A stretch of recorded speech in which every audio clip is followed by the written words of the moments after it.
Jaipur सफेई tender को नहीं विवाद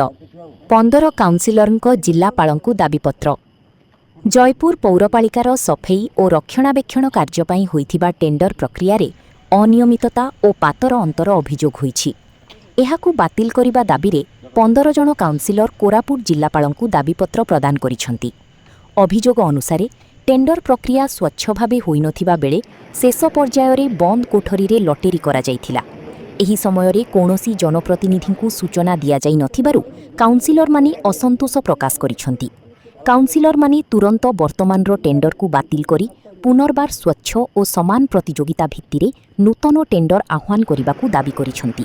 दाबी पूरण न हेले बीजेडी काउंसिलर माने शांतिपूर्ण गणधारणा करिवे बोली प्रशासन को चेतावनी दैछंति। कोरापुटरू मदन मोहन साहूंक रिपोर्ट, केबीके दर्पण। कलेक्टर सर को ग्रीवांस रे मोर 4टा मो बीजेडी काउंसिलर जो दिन जाइथिले ग्रीवांस को से एडिशनल इयर मध्ये जाइथिले।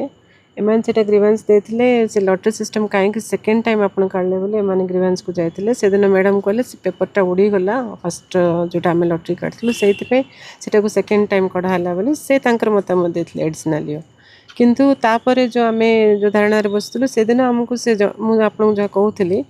आ मु वर्क ऑर्डर देला परे मु सेटा सिग्नेचर हेछि ऑलरेडी 4 तारिख रे माने ग्रीवांस को आसीबा पूर्व सिग्नेचर हेछि। से जिनस आमे पचारलारो नै मु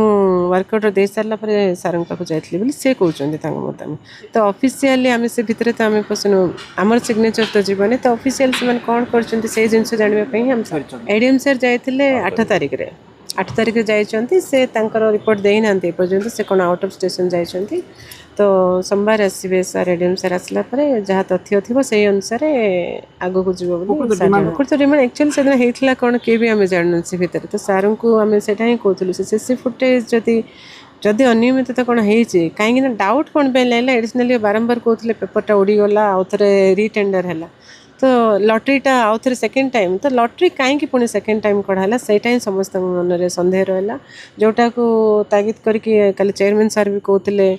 कौन कहते से किसी जानी ना काउंसिलर मैंने जो बारंबार कहते सत कथा आम जान तुम मैंने टेंडर फिक्स कर कि भितर कौन कर सतरे ही आम जान कौन से काउंसिलर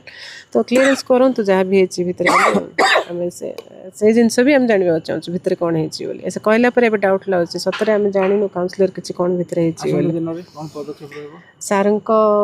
आंसर पे जगिछन देखा कौन हो जदि ठीक रे आम तो खाली माध्यम माने लोक प्रतिनिधि आम लोक मान जो डाउट कर मन भी से डाउट अच्छे आ तदंतर कौन बाहर देखिए से हिसाब से सारंकर जहाँ रिजल्ट हम से अनुसार आम चलू आम टेंडर हाँ से चेयरमैन सर कहते मैंने जनक पर्सनाली गोटे टेंडर माने क्या जन को देवाई बोधे एमती सब कर चेयरमैन से अच्छा आम नहीं से तो दीर्घ दिन धर चेयरमैन से तो सिग्नेचर करले पास हम आम तो करूनी ना आम खाली काउंसिल पास कर सिग्नेचर तो तांकर ही जीव। तो आगामी दिन में से भी चाहूँगी कि क्या देवाई कहीं भी चाहूना क्या दिखाते आम चाहूँ फेयर टेंडर गोटे हो जोटा है भी समस्त सामने सार को भी आम कहलु सर आपड़ जदि आउ थे रिटेंडर कर ऑफिस क्या पठा रखु टेंडर करूँ से जी पाऊना कहीं आम कि आज आम आसलु जयपुर जो आम सानिटेशन टेंडरटा होता से टेंडर विषय जो इलीगल टेंडर है जो लोक मान जयपुर टाउन रे जो पूरा हल्ला जो इलीगल टेंडर है ता विषय आम कलेक्टर सार ग्रीवेंस रे 4 तारिख दिन मिसलु मिसला कलेक्टर सार कहते जे एडीएम डोडा आसिक इनक्वारी करेंगे से भाइस आमर एडिशनल एग्जीक्यूटिव अफिसर को कहले जे डोडा एडीएम आसिक इनक्वारी कलापर जहाँ कि हम किंतु दुर्भाग्यर कथा जे आमर एडिशनल ये जी अच्छा से कलेक्टर सामने कहना जे मु ऑर्डरटा किंतु ऑर्डर दे दी 4 तारिख रे कलेक्टर को कहवा पर कलेक्टर सामने गोटे कथा कहले किंतु कलेक्टर पछरे से ऑर्डरटा दे दी वर्क ऑर्डर आउ गोटे पार्टी को देती से जो टेंडरटा है टेंडर जो लॉटरी बाहरला प्रथम लॉटरी जनक ना बाहरला सेटा हेनी कहीं द्वितीय लॉटरी काढ़ले सेटा हेनी कहीं तृतीय लॉटरी काढ़ले जो ना तृतीय लॉटरी बाहरला ताकू दे दीजिए कलेक्टर नॉलेज रे नहीं कि एडीएम आसवा पर्यंत भी से जगी ना एडीएम आसले काले असुविधा हम तेणुक आगुरी ऑर्डरटा दे दी সেটা କଲେକ୍ଟରଙ୍କ ନଲେଜରେ ନାହିଁ। କଲେକ୍ଟରଙ୍କ ଯେତେବେଳେ ଆମେ ଗ୍ରିଭେନ୍ସରେ ମିଶିଥିଲୁ ସେତେବେଳେ କଲେକ୍ଟର ସାମ୍ନାରେ ବି ସେ କହିନାହାନ୍ତି ଯେ